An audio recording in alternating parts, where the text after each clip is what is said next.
Sebenarnya PAL ini ya sudah mumpuni lah ya. Sudah mumpuni ya? Sudah mumpuni karena justru yang menurut saya justru PAL ini termasuk yang kemampuan dasarnya sudah oke tadi, ya, yang sudah paling oke lah termasuk ya.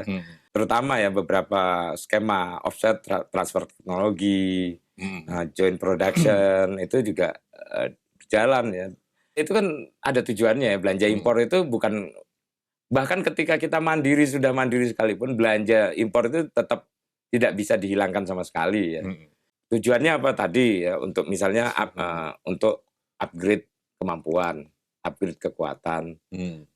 Yang lain, belanja impor itu juga diperlukan untuk kepentingan diplomasi. Diplomasi pertahanan. Ini seperti kita apa ya, istilahnya itu belanja ke warung tetangga gitu kan. Dunia sedang tidak baik-baik saja.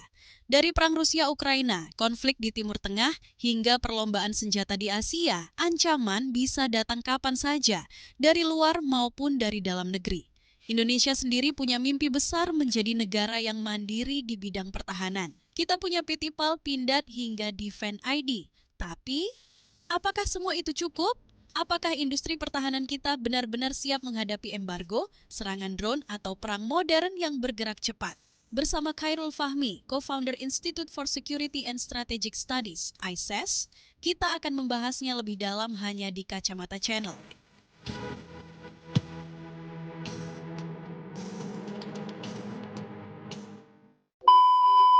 Teman-teman, selamat berjumpa kembali di Kacamata Channel. Nah, kali ini kita akan mengulik soal bagaimana industri pertahanan, juga bagaimana Indonesia menghadapi berbagai potensi ancaman baik dari luar maupun dari dalam. Nah, di sini kita kedatangan tamu yang istimewa, Mas Khairul Fahmi. Beliau ini adalah foundernya Institute for Security and Strategic Studies, ISES. Selamat berjumpa, Mas Khairul. Salam. Kalau ngomong soal dunia pertahanan di Indonesia ini, Mas, kita ini kan sekarang punya Defend.id ya. Iya, itu sebenarnya seberapa itunya dia peran mereka sekarang ini. Kan ini kan kalau dulu kan belum ada seperti itu. Nah, sekarang ini dengan adanya itu seperti apa? Ya, perannya sih sebenarnya sudah sebagai rintisan gitu ya. Itu kan sudah positif lah ya, artinya membuat kita bisa berekspektasi lebih jauh gitu kan. Nah, tapi yang kita bayangkan mestinya kan ini apa namanya, sesuatu yang dilakukan dengan roadmap jelas, tujuan jelas, targetnya jelas gitu ya. Nah, tapi sejauh ini memang yang kita lihat baru mulai di toto-toto, baru mulai di apa ya istilahnya, baru mulai dibenahi, baru mulai di apa namanya, dikelola dengan serius lah gitu ya. Sebelumnya ya kesannya ada pesanan, digarap, dikerjakan, tapi kalau nggak ada ya sudah apa, berusaha cari-cari, kalau belum ada ya sudah standby dulu gitu kan. Ini kan untuk sebenarnya tujuannya juga untuk menyatukan gitu ya kekuatan dari industri-industri pertahanan kita. Sebenarnya kalau dilihat dari yang kita miliki sekarang, industri kita ini seberapa sih itunya apa kompetensinya baik dari teknologi dan lain-lain gitu yang menghadapi situasi yang seperti ini begitu. Sebenarnya kalau dari segi kemampuan dasar kita sudah punya, dan bahkan sebagian besar kan sebenarnya sudah punya kemampuan dasar sejak lama ya, PT DI, PT PAL, PT Pindad, itu pemain lama lah sebenarnya kan. Tapi kalau kita lihat realitanya ini yang kita belum apa namanya, belum eh, belum beres ini, maksudnya masih perlu dibenahi, perlu siapkan tata kelolanya yang lebih baik. Itu soal gimana sistem produksi yang cepat, terintegrasi, kemudian istilahnya itu scalable gitu ya, scalable. Nah ini yang mungkin ya dengan Defend ID ini harapannya itu bisa terjadi ya, integrasi sesuatu yang produksi yang lebih cepat, lebih terintegrasi, dan punya skala yang memadai gitu. Kalau dari sisi PAL itu, Mas Hairul,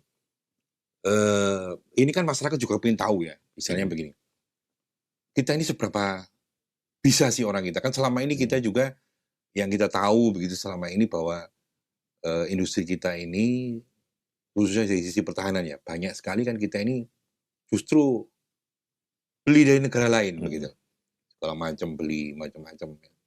Nah kalau dari sisi kita ulas, kalau dari sisi PAL sendiri, dari sisi perkapalan itu seberapa kemampuan mereka? Apakah mereka udah mampu membangun sesuatu yang dalam artian ya mungkin jangan ketinggalan jauh lah dengan produk-produk asing? Ataukah justru mereka itu sudah bisa tapi kita yang nggak tahu karena ada kerahasiaan-kerahasiaan yang tidak boleh diungkapkan begitu?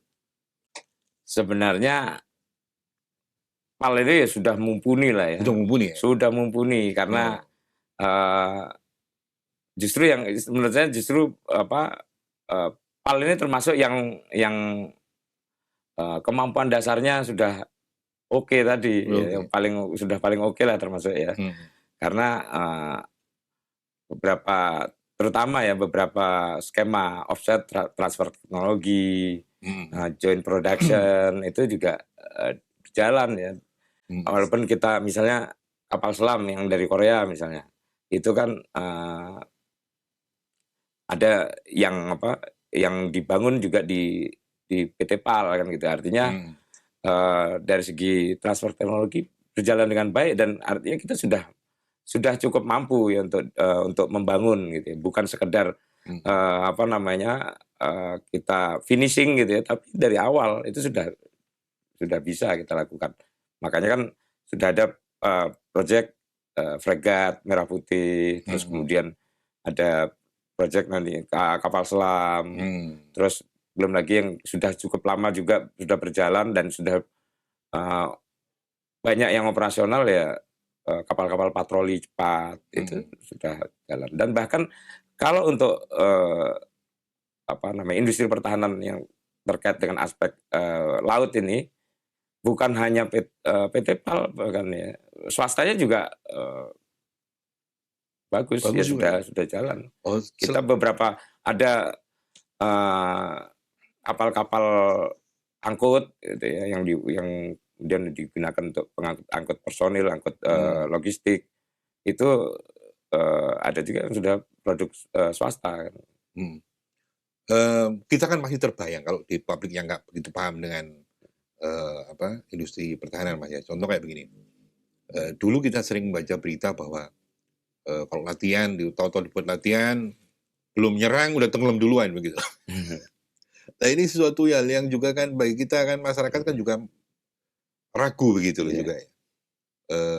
Nah kalau dengan melihat kondisi seperti itu, berarti sebenarnya dari sisi kemampuan mereka mampu, cuma mungkin ada sesuatu yang memang tidak perlu dikomunikasikan ke masyarakat gitu, hal-hal yang teknologi yang dicapai, yang udah dicapai segala macam, dan mungkin karena memang juga khawatir karena adanya mungkin asing yang pengen memantau dan lain-lain. Iya, potensi itu selalu ada, dan itu juga termasuk yang dipertimbangkan ya dalam membuka informasi detail terkait dengan kemampuan kita itu. Ya memang ada, bukan dirahasiakan mungkin ya, tapi lebih disampaikan dengan batasan gitu ya. Artinya tidak semua dibuka, hanya dibuka sebagian, karena terutama terkait dengan aspek-aspek sensitif ya, teknologi sensitif, teknologi kunci misalnya, itu kan kita mestinya nggak dibuka. Berarti kalau misalnya ada embargo, Mas, misalnya embargo dari luar negeri begitu. Untuk sisi kapal aja berarti, teknologi kapal dan lain-lain kita ini udah mampu ya? Mampu kita. Kita mampu. Kalaupun toh dari luar misalnya kita katakanlah di embargo sekalipun ya. Ya kita saya kira kalau untuk bangunan kapalnya ya aman lah itu. Karena kita galangan kapal kan ada banyak ya. Iya. Dan bahkan karena kita ini kan sistem pertahanannya kan semesta ya. Kapal-kapal nelayan, kapal-kapal swasta pun itu suatu saat misalnya dimobilisasi ya bisa digunakan sebagai kapal perang kan gitu. Artinya kapal perang kita juga begitu. Kalau misalnya mengalami problem ini ya kita bisa dari pihak swasta juga bisa bisa backup lah kan gitu. Kalau untuk ini Mas, kalau sekarang kita melihat ya situasi selain soal laut ya, ada lagi yang juga yang sekarang ini lagi kemarin kita lihat perang mulai dari Rusia, kemudian ada Israel. Nah itu kan salah satunya juga mereka menggunakan teknologi drone begitu. Seberapa kemampuan kita sebenarnya untuk membangun drone yang benar-benar membanggakan dalam artian begitu, bukan cuma sekedar asal jadi drone begitu, tapi benar-benar memang ini sesuatu hal yang dalam artian memang vital dan punya kualitas yang oke lah begitu. Ya kita lihat seperti misalnya kalau di Pindad beberapa kali TNI Kopassus ya menang memang dalam kemudian uji tembak dalam menggunakan senapan SS itu ya. Nah kalau dari drone sendiri sebenarnya kemampuan kita seperti apa? Kalau untuk produksi selama ini kan kita memang belum produksi massal ya, sifatnya baru riset, ya artinya prototype itu yang ada gitu ya. Karena kalau drone yang bisa digunakan untuk tujuan militer gitu kan, ya kita mungkin masih mengalami kesulitan untuk komponen-komponen kunci gitu ya, teknologi kunci. Ya misalnya kayak kita drone dengan kemampuan menyerang target secara presisi misalnya. Ya kan dia berarti ada senjata, ada sistem deteksinya, kemampuan deteksinya, terus radarnya misalnya kayak begitu. Nah itu kan kita masih belum memiliki kemampuan. Bukan soal impornya. Kita butuh izin untuk bisa ini juga kan. Artinya alutsista itu kan problemnya di situ. Mungkin kita bisa secara bangunannya bisa gitu ya, tapi kalau teknologi yang harusnya digunakan di alutsista itu kita nggak dapat izinnya ya sudah mangkrak ini kan gitu. Izin dari siapa itu? Dari pemilik lisensinya, pemilik teknologinya. Oh, karena kita belum bisa bikin untuk misalnya software-nya itu. Iya, makanya yang perlu diingatkan itu kan dalam konteks ekosistem industri pertahanan itu insentif untuk riset itu yang sangat penting dan strategis gitu ya. Karena tanpa itu kita tidak akan bisa menguasai teknologi kunci, dan kalau kita tidak bisa menguasai teknologi kunci, ya kita hanya jadi mesin tukang jahit. Gitu ya. Artinya cuman merakit saja gitu ya, bukan cuma nempel-nempelin gitu doang. Nempel-nempelin, alat yang ini kita beli dari mana? Oh ini beli dari mana? Terus dipasang gitu. Kalau cuman itu mungkin banyak negara bisa, tapi yang kita harapkan kan kemudian yang namanya kemandirian sejati itu kan kalau kita bisa kuasai juga komponen-komponen. Mas, bukannya begini, kalau dari sisi SDM, bukannya kita juga banyak yang SDM yang mampu ya, dalam artian mereka-mereka yang sekarang mungkin diaspora di luar negeri. Saya pernah baca itu ada yang ahli drone itu malah jadi profesor di Jepang kayak begitu. Dari sisi SDM sebenarnya apakah kita masih perlu digenjot lagi, atau sebenarnya pemerintah sebenarnya perlu melakukan pendekatan lah ke mereka biar pulang lah begitu, mengabdikan diri ke tanah air begitu, seperti yang mungkin Pak Cenot begitu kan, beliau dari Jepang kemudian akhirnya dari direkturnya PAL kayak seperti itu. Itu gimana, Mas? Iya itu juga penting, tapi lagi-lagi kan kita juga perlu perlu komunikasi politik, perlu diplomasi juga kan, yang terkait dengan kemampuan tadi. Kalau kita kita nggak bisa berkomunikasi dengan baik, ya potensi kita dihambat. Namanya kita ini ingin bisa memproduksi sendiri, sementara negara lain yang lebih besar, yang negara-negara produsen besar ini melihat kita sebagai pasar, itu kan masalahnya. Iya, betul. Nah, artinya kita ingin bisa produksi, tapi ada yang ingin mempertahankan posisi kita sebagai pasar, kan gitu. Iya. Nah, itu yang saya kira juga penting untuk dikomunikasikan. Selain kita manggil pulang, nah apalagi juga kalau manggil pulang ini nggak gampang juga. Kita harus bisa memastikan dia dapat tempat yang layak gitu kan, layak dan tepat gitu kan. Nah, ada banyak case gitu, dipanggil pulang ternyata di sini nggak ada tempatnya. Kan gitu. Dulu di masa lalu kan. Iya, di masa lalu kan begitu. Sudah pulang orangnya ternyata malah jadi pengangguran, jangankan meja, kursinya aja nggak ada katanya gitu. Iya. Nah, ngomong-ngomong soal riset tadi, Mas. Ini kan juga kalau di yang kita tahu ya di media, biasanya kan namanya riset itu kebanyakan dana riset itu ada di Kementerian Ristekdikti begitu. Nah, kalau untuk pertahanan nih apakah juga masuk di situ ataukah sebenarnya di pertahanan itu masing-masing industri melakukan riset sendiri gitu? Selama ini ya itu yang dilakukan di anggaran pertahanan itu juga ada alokasi untuk riset, tapi kecil sekali. Kecil sekali ya, karena memang mestinya ini yang dibangun kan ekosistem, artinya bukan hanya jadi tanggung jawab Kementerian Pertahanan, tapi lintas sektor lah mestinya yang digandeng ini kan. Kemenristek, Kementerian Ristekdikti kan ini perlu digandeng, karena yang bisa menyiapkan katakanlah alokasi anggaran riset yang lebih besar di sana. Kemudian di BRIN misalnya juga kan. Itu saya kira itu juga perlu dibangun ekosistemnya supaya nggak sini jalan sendiri, ini jalan sendiri. Contoh kasus kita sempat punya project drone ya, Black Eagle kalau nggak salah, elang hitam itu secara potensi oke, karena kita butuh gitu ya, kita butuh, tapi problemnya sampai sekarang belum bisa menjawab kemampuan militernya tadi, karena risetnya ya belum terintegrasi, saya kira belum terintegrasi dengan baik. Dukungan tadi ekosistem ya termasuk pembiayaan segala macam juga belum bagus gitu. Itu yang harus dibenahi. Dari sisi anggaran itu, Kementerian Pertahanan kan juga menerima anggaran yang cukup lumayan ya, itu di antara kementerian yang lain.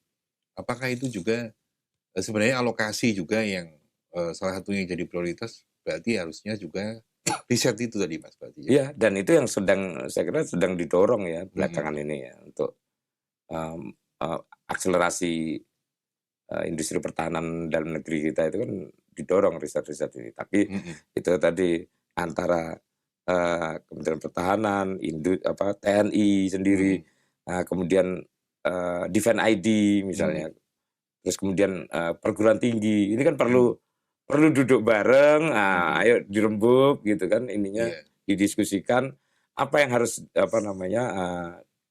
dilakukan secara bersama, kolaborasinya ini harus sistematis gitu loh. Nah, itu yang belum. Kalau melihat negara lain, misalnya kita contoh lihat yang pesat kemajuannya, Mas, itu Cina ya, bisa sampai seperti itu. Itu sebenarnya mereka berawal dari riset ataukah justru mereka dalam tuduhan yang selama ini mereka jiplak, ngambil dalam tanda kutip mencuri dari negara yang lebih maju, atau seperti apa, Mas? Ya bisa semuanya, bisa. Ya bisa dari riset, ya bisa dari ngambil dari itu. Dari ngintip dari katakanlah ngintip atau yang sudah jadi, barang sudah jadi dibuka lagi, dilihat dalamnya seperti apa, artinya dipelajari gitu kan, sampai mereka punya banyak cara, tapi itu bisa mereka lakukan karena mereka negara yang ya resource-nya besar. Oke. Kalau soal ini, Mas, pesawat tempur gitu kan, DI ini udah bisa bikin pesawatnya gitu. Kenapa Indonesia harus kerjasama dengan Korea bangun KF jet tempur generasi yang sempat rame-rame generasi 5, tapi ternyata kan 4,5 ya, kan gitu. Apakah DI nggak bisa membangun seperti itu? Ya belum, kalau secara ya kalau cuma sekedar kerangkanya aja ya bisa, ya bodinya aja mungkin ya bisa, siapa yang nggak bisa kan, di banyak yang anu lah ya, yang bisa bikin lah kalau niru bodinya, niru ininya ya. Tapi yang jadi masalah itu kan teknologi tadi, ya teknologi kunci. Nah, Korea bisa menjanjikan kita akan mendapat share teknologi juga beberapa ini. Tapi ya tampaknya itu yang kemudian menjadi salah satu problem ya, yang kemudian harus direnegosiasi gitu ya, terkait dengan komitmen transfer teknologi itu. Karena ternyata ada beberapa teknologi yang menjadi bagian dari komitmen itu ternyata masih terkendala dari pemilik lisensinya sendiri. Kalau soal ini Mas, ya pesawat tempur ya, karena begini, kita akan masuk ke pesawat tempur. Waktu konflik India dan Pakistan itu kan salah satu menunjukkan keunggulan J-10, itu. Sementara Indonesia beli Rafale, begitu. Itu sebenarnya seperti apa sih itu? Kenapa kok Indonesia kok nggak beli ke Cina, kok jauh beli ke Perancis malahan begitu? Mungkin soal polisi dan lain-lain ya. Terus kemudian dari sisi teknologi atau kemampuan penerangan memang justru Cina ini jauh lebih mampu dalam artian itu untuk saat ini dibandingkan dengan Barat. Mengingat mereka kan juga perkembangan teknologi militernya kan juga sangat pesat gitu. Pertempuran udara itu kan beda dengan pertempuran infanteri ya, yang pion lawan pion gitu ya, prajurit lawan prajurit, satu lawan satu yang begitu. Dogfight di udara itu sebenarnya instrumennya bukan hanya pilot dan pesawatnya gitu ya, tapi juga ada aspek darat yang ada sistem komunikasi, ada radar, ada support sistemnya yang mendukung lah. Dan J-10 mungkin pada waktu itu, pada waktu pertempuran itu diuntungkan, pilot J-10 ini diuntungkan oleh situasi pada saat itu yang ya mungkin kalau diulang lagi ya belum tentu juga dia menang gitu. Nah, sementara Rafale ini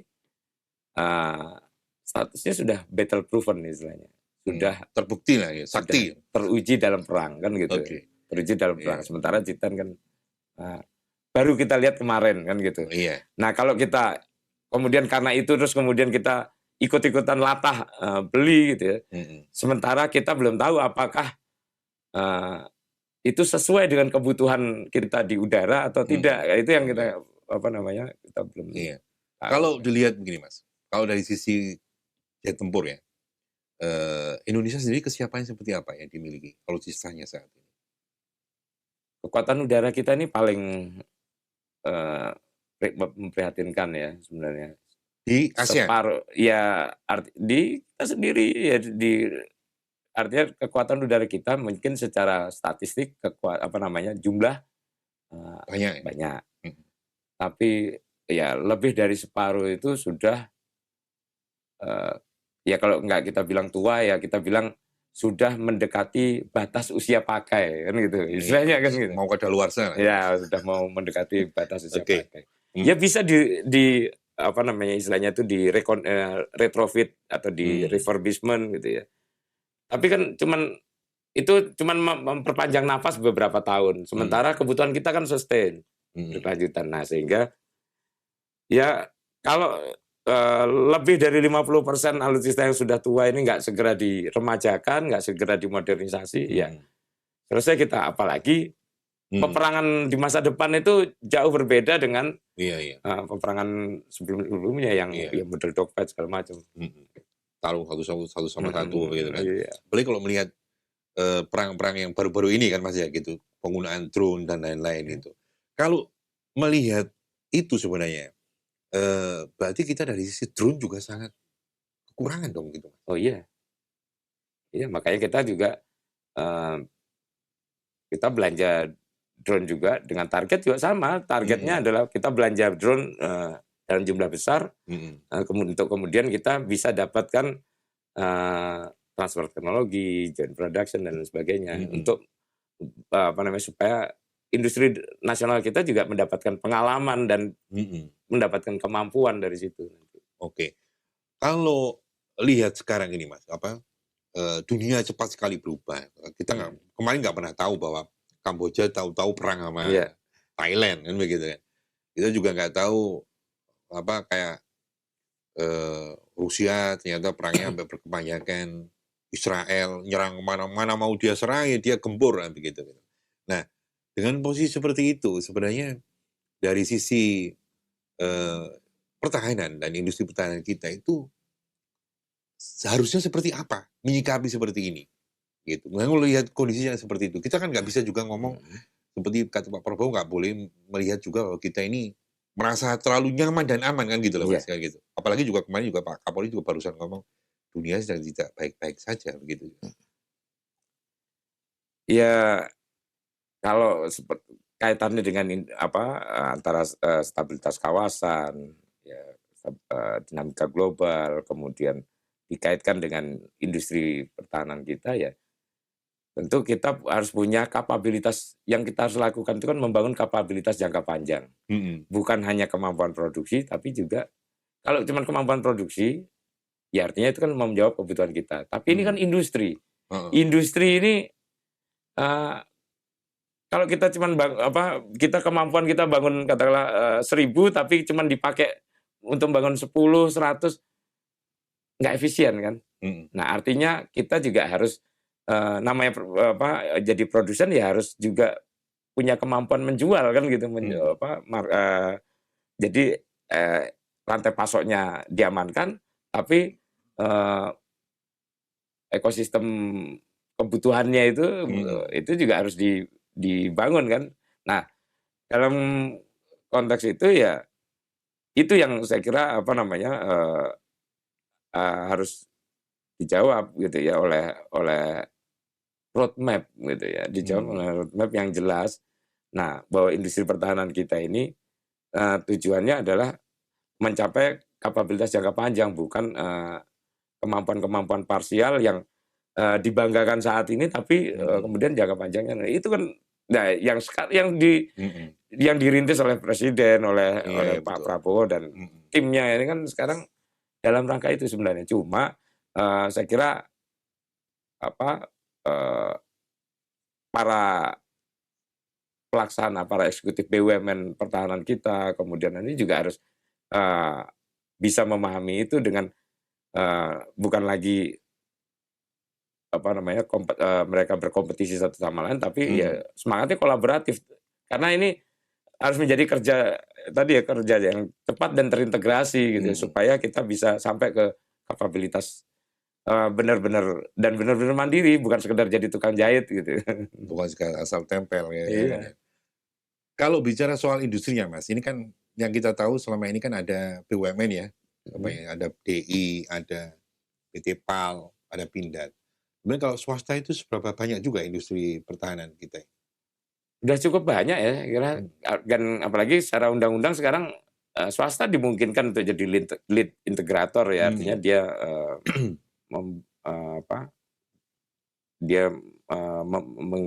membangun sendiri gitu ya.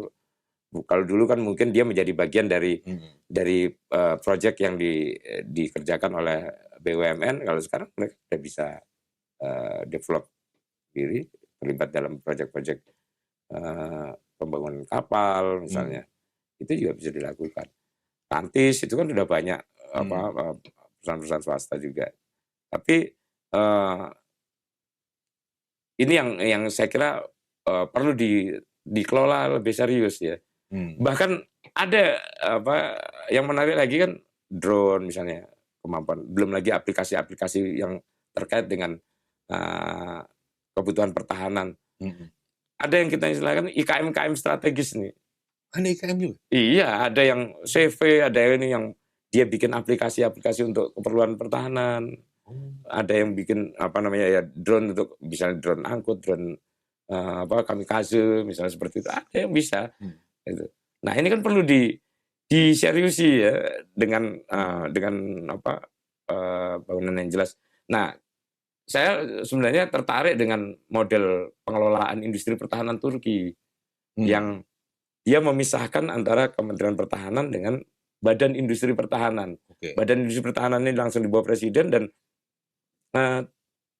dia tidak hanya ngurusi BUMN, semua dari BUMN, swasta,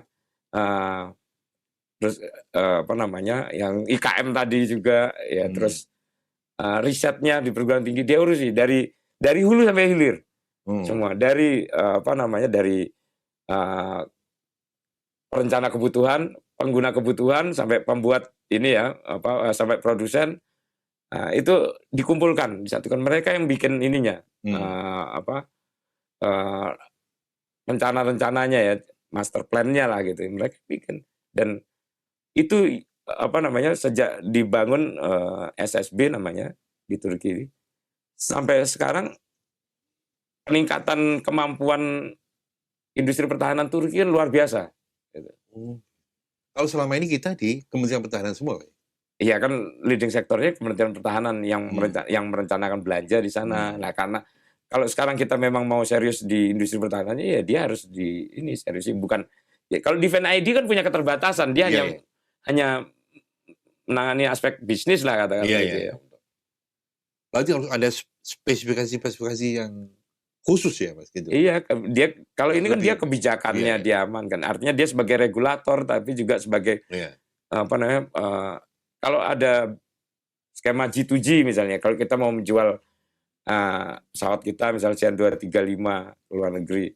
Nah, skema G2G sekarang yang ngurusi misalnya Kementerian Pertahanan. Nah, kalau ada Badan Industri Pertahanan ini kan dia bisa bicara bukan hanya jualan unitnya tapi juga bicara lebih jauh soal bagaimana kerjasama selanjutnya semacam gitu ya. Betul. Kalau kita ini lagi Mas soal perang ini.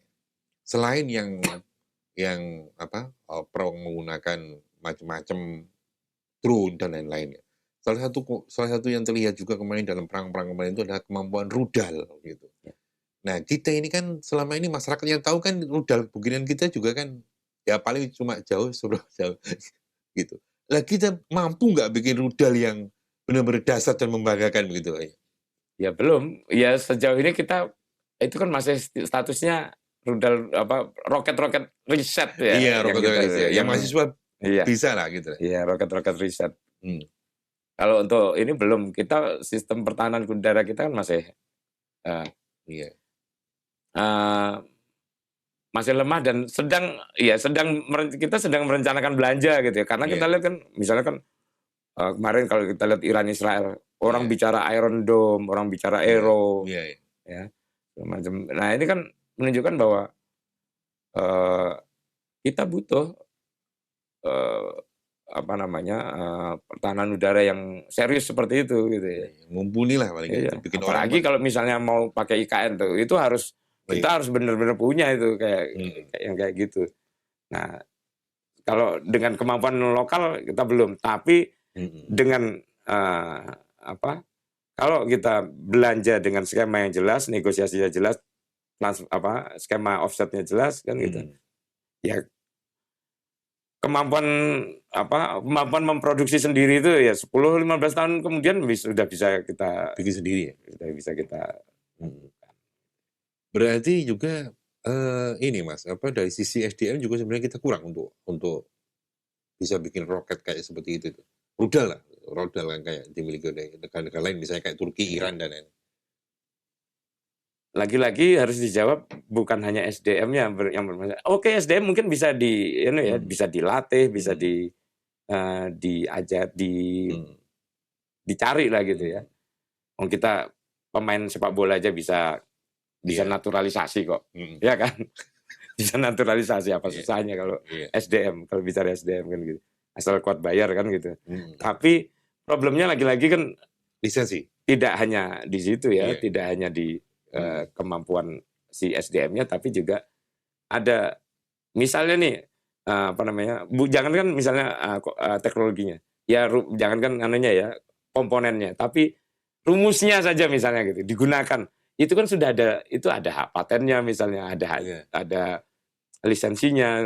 Kalau yang pegang lisensinya nggak mengizinkan kita pakai, nggak bisa juga. Nah, kayak ini Mas, kayak Iran itu yang diblokade bertahun-tahun, dia malah maju itu. Nah itu etos ya, saya kira etos bangsa itu ya. Nah, ini yang kita juga perlu bangun gitu ya. Artinya ketika kita ditekan, kita nggak lemah, kita nggak jadi apa istilahnya itu, jadi cengeng gitu, tapi malah jadi itu jadi motivasi kita untuk untuk menjadi lebih baik, lebih besar, lebih jadi tertantang kan.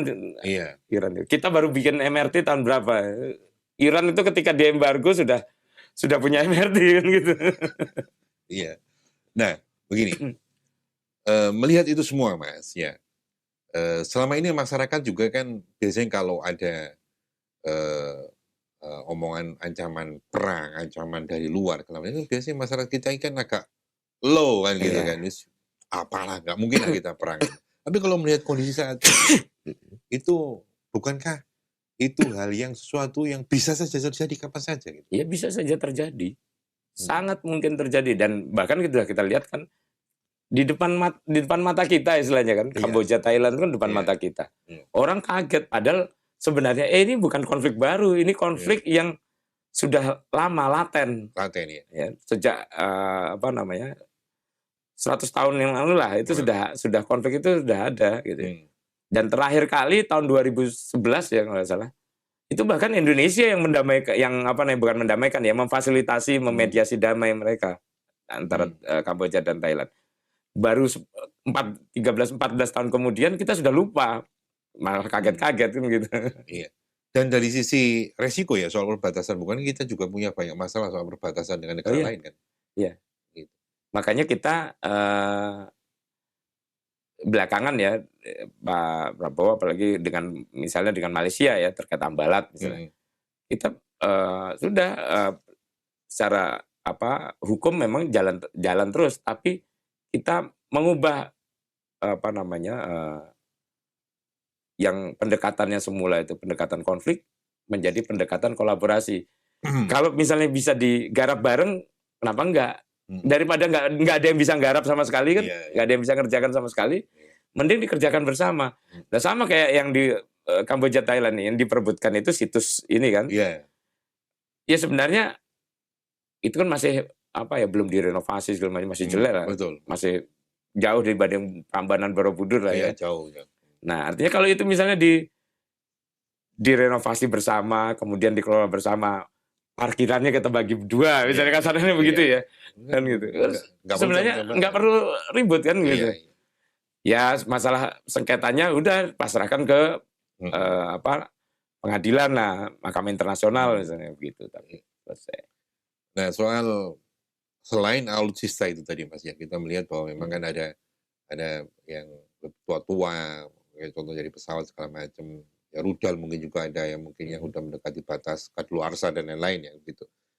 Nah ini kan juga di era teknologi ini kan ada perang cyber Mas. Ya seberapa siap kita ini? Apakah kita punya itu untuk pasukan cyber ya seperti itu? Mungkin biar masyarakat biar tahu begitu.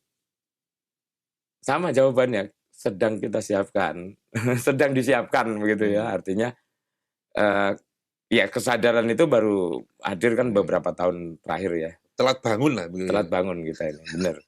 Dan ketika terbangun, tiba-tiba kita disuruh bikin angkatan cyber. Ya nggak bisa, nggak segampang itu. Ya harus tetap bertahap kan gitu dari satuan. Untungnya sekarang ya satuan cybernya sudah terbentuk. Ya terus kepedulian, kepekaan dan kewaspadaan terkait dengan potensi ancaman cyber ini juga sudah mulai meningkat. Gitu. Nah, kalau kita bahas soal ini tadi Mas, cyber dan lain-lain, ini kan juga kalau melihat Pak Prabowo menekankan bahwa soal kemandirian pertahanan juga selain pangan dan lain-lain itu. Tapi di sisi lain juga kita ini kan juga masih belanja juga gitu ke negara lain gitu. Nah itu bagaimana nanti itu? Apakah bukankah dulu dengan belanja itu juga nanti akan berimbas juga ke industri-industri yang ada di lokal untuk membangun kemandirian itu tadi? Ataukah memang itu sebuah rencana untuk itu tadi ada transfer teknologi dan lain-lain gimana seperti apa? Belanja itu kan ada tujuannya ya. Belanja impor itu bukan, bahkan ketika kita mandiri sudah mandiri sekalipun, belanja impor itu tetap tidak bisa dihilangkan sama sekali ya. Tetap akan ada belanja impor ini. Tujuannya apa tadi ya? Untuk misalnya untuk upgrade kemampuan, upgrade kekuatan. Ya. Kita bisa diversifikasi juga. Misalnya kita yang spesifikasi ini misalnya belum punya, nah kita bisa beli. Itu satu dari sisi ini ya, dari sisi kekuatan dan kemampuan. Yang lain, belanja impor itu juga diperlukan untuk kepentingan diplomasi, diplomasi pertahanan. Ini seperti kita istilahnya itu belanja ke warung tetangga gitu kan. Kita merawat hubungan dengan belanja ini tadi. Walaupun kalau namanya merawat hubungan ya berarti belanjanya itu mungkin nggak banyak gitu ya. Sekedar ya udah saya karena ada teman kemudian misalnya jualan apa gitu kan, ya udah saya pesen 10 misalnya begitu. Dari kebutuhan kita mungkin 100, kita pesan 10 dari dia misalnya gitu kan. Sisanya kita cukupi dari entah itu dari kemampuan dalam negeri atau kemampuan itu biasa, dan itu memang diperlukan untuk merawat hubungan, karena kita bukan negara yang bisa selalu koersif ya, bisa selalu memaksa orang untuk mengikuti kemauan kita, sehingga kita harus menjaga hubungan baik, berkomunikasi dengan baik, dan salah satunya lewat belanja ini, lewat belanja impor. Nah, kalau melihat itu tadi gambaran semuanya itu, Mas, itu misalnya tahu-tahu besok Indonesia diserang begitu, seberapa siap kita ini?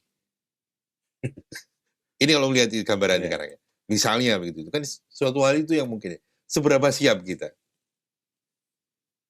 Ya, yang kalau kita bicara secara hari ini gitu ya, ya kita belum ya kesiapan kita masih parsial gitu tadi ya, artinya di satu sisi mungkin siap, di sisi yang lain mungkin masih babak belur, artinya kita masih sangat rentan. Dan inilah makanya ya sebenarnya kita bisa pahami bagaimana Pak Prabowo berulang-ulang bicara soal meningkatkan kesiapan, karena situasi yang tidak menentu segala macam. Kita nggak tahu dan repotnya lagi, perang itu kan kalau sudah terjadi, kita nggak akan pernah tahu kapan dia bisa diakhiri. Iya. Rusia itu ketika nyerang Ukraina dulu, nggak mungkin membayangkan perangnya akan berlarut sampai bertahun-tahun seperti sekarang. Iya. Dia pengennya cepat pasti itu.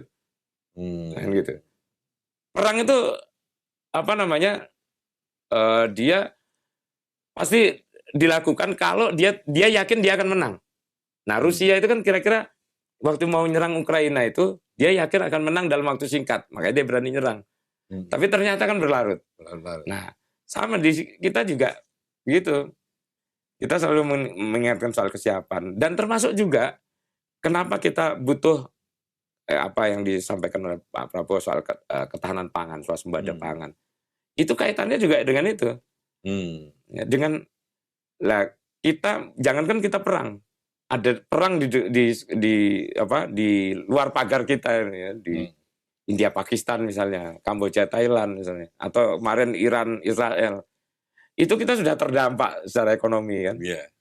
Pangan kita terdampak. Lah kalau kita nggak punya stok yang melimpah gitu, bukan sekedar cukup, artinya bukan sekedar stok aman ini, stok yang melimpah, ya tamat kita kan gitu. Betul. Ya artinya kalau kita bisa bicara kesiapan hari ini, kita bisa, ya kita harus berani bilang belum siap supaya kita bersiap-siap terus. Biar ada semangat untuk Iya, untuk bersiap. Meskipun dari sisi ada lembaga dunia yang menyebut Indonesia kekuatan militernya itu peringkat ke-13 kalau salah ya. Ya, ya artinya sudah banyak melewati negara-negara besar lah. Tapi itu kan di atas kertas, statistik, ya, angka-angka, dan kita belum pernah menghadapi perang yang sesungguhnya kan gitu. Nah, ya kita tidak berharap terjadi perang, tapi angka yang tadinya statistik tadi yang 13 itu, ya kita ingin supaya itu juga nyata gitu ya. Bukan sekedar di atas kertas, tapi juga kemampuan itu memang nyata kita miliki gitu. Jangan-jangan angka itu hanya untuk membuat kita terlena itu, Mas? Ya untuk memompa kebanggaan boleh. Boleh. Saya kira itu juga diperlukan untuk memompa kebanggaan, tapi jangan sampai terlena karena tadi kita tetap harus bersiap. Sewaktu-waktu bisa terjadi perang di depan mata kita kan gitu. Iya. Oke. Ada lagi yang ini Mas. Tadi kita nanti yang soal ini PAL tadi Mas. PAL kapal selam udah siap bisa bangun. Kalau kapal induk bagaimana? Kapal induk ya saya kira secara kemampuan bangunan kapal ya sudah bisa. Itu kan cuman soal skalanya lebih besar. Secara teknis kita punya kemampuan untuk itu. Dan PAL juga mengklaim sudah sanggup kan gitu, sudah sanggup untuk kapal induk ringan ya. Kapal induk ringan yang untuk helikopter itu sudah sanggup. Cuman bagi saya kapal induk kalaupun toh bisa ya, kalaupun toh kita ingin membangun, saya kira kita nggak butuh banyak, hanya untuk kan kapal induk itu hanya untuk deterrent effect ya, untuk menghadirkan efek gentar. Iya, gitu kan. betul. Itu aja. Perlu nggak itu, Mas? Dengan Indonesia seperti ini ya? Saya kira kepulauan. Kalau saya lebih suka kita menciptakan pasukan semut gitu ya. Artinya gimana itu pasukan semut itu? Ya ibaratnya itu kapal patroli yang harus diperbanyak itu ya. Kecil-kecil begitu. Iya. Kapal patroli yang diperbanyak karena celah kita pulau-pulau kecil, pulau-pulau tidak berpenghuni. Itu banyak sekali kan gitu. Iya. Ada belasan ribu pulau, sebagian nggak berpenghuni, dan itu jadi celah rawan. Ya kalau ada dinamika kawasan itu celah-celah rawan yang nggak mungkin kita pasang kapal induk itu mondar-mandir di situ kan gitu. Nah yang dibutuhkan ya kemudian kapal-kapal patroli. Artinya kalaupun kapal induk itu kita punya, ya itu tugasnya tugasnya mondar-mandir aja kayak kan. Kayak satpam yang besar gitu ya. Berambut cepat, berbadan tegap kan gitu. Ya kayak gitu. Tapi selebihnya ya ini yang kapal patroli itu yang kita bawa. Oh iya kapal bawa. Dan kemampuan bawah laut, drone bawah laut itu juga. Drone. Kapal selam. Memang sekarang udah arahnya memang kan drone ya Mas ya. Iya. Daripada mengorbankan banyak nyawa begitu kan ya. Kan gitu. Drone lebih ituin kan gitu. Memang harusnya seperti itu sih memang. Nah kalau kapal selam sebenarnya kita ini harusnya punya berapa idealnya dengan Indonesia seperti luas begini? Kalau ngikut skema MEF itu kalau nggak salah idealnya 12. Idealnya 12. Ya. Terus target kita punya 6. Ya.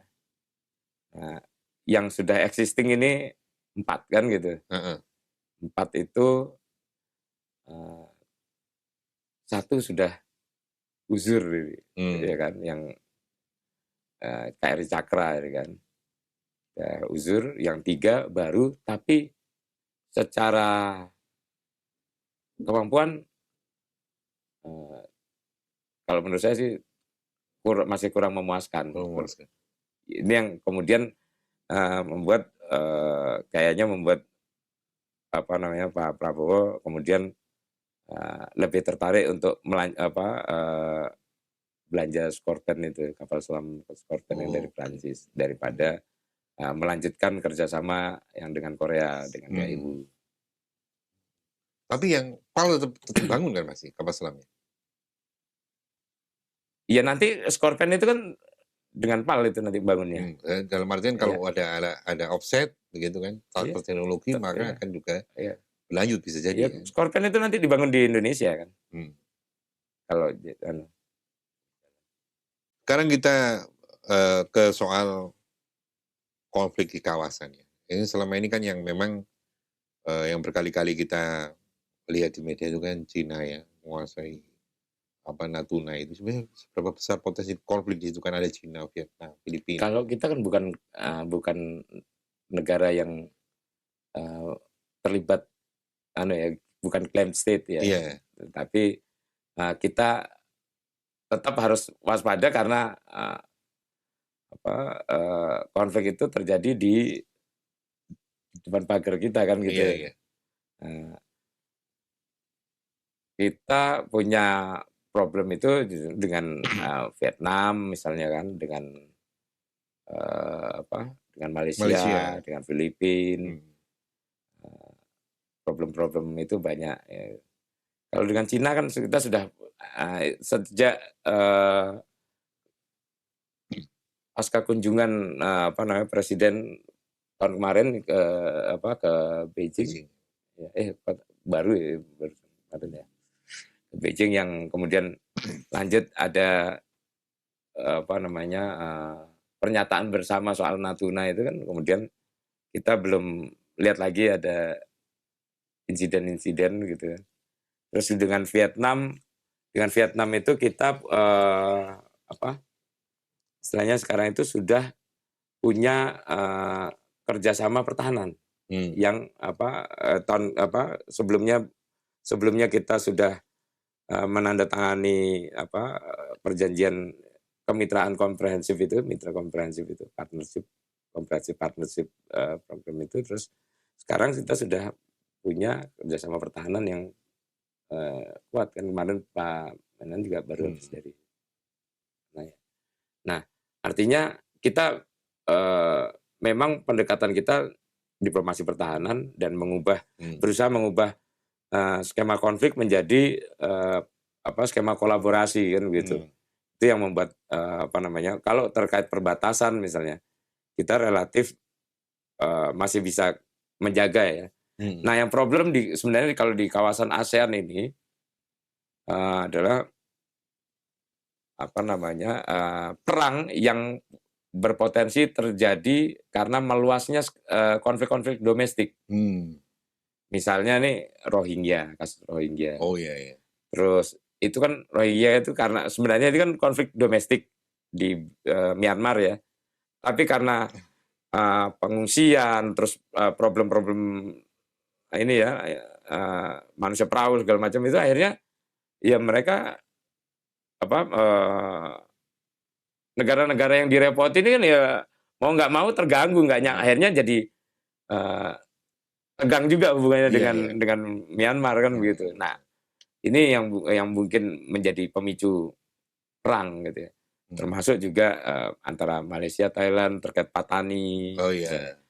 Indonesia, Filipina mungkin terkait Mindanao misalnya. Itu yang perang konfliknya di sana, tapi ketika eksesnya meluas, dampak konfliknya meluas. Nah, kita terganggu dan kita akhirnya ikut teriak. Sama seperti kalau di kampung itu kan. Yang ribut itu di dalam rumah tetangga misalnya gitu, ketika kita terganggu, lagi sakit gigi terganggu, kita teriak. Nah, tetangganya malah marah sama kita kan gitu.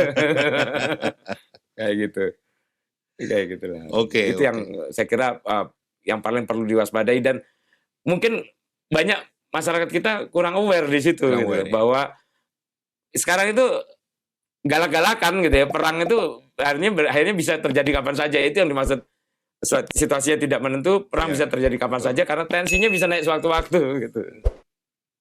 Oke teman-teman, sementara kita akhiri sampai di situ.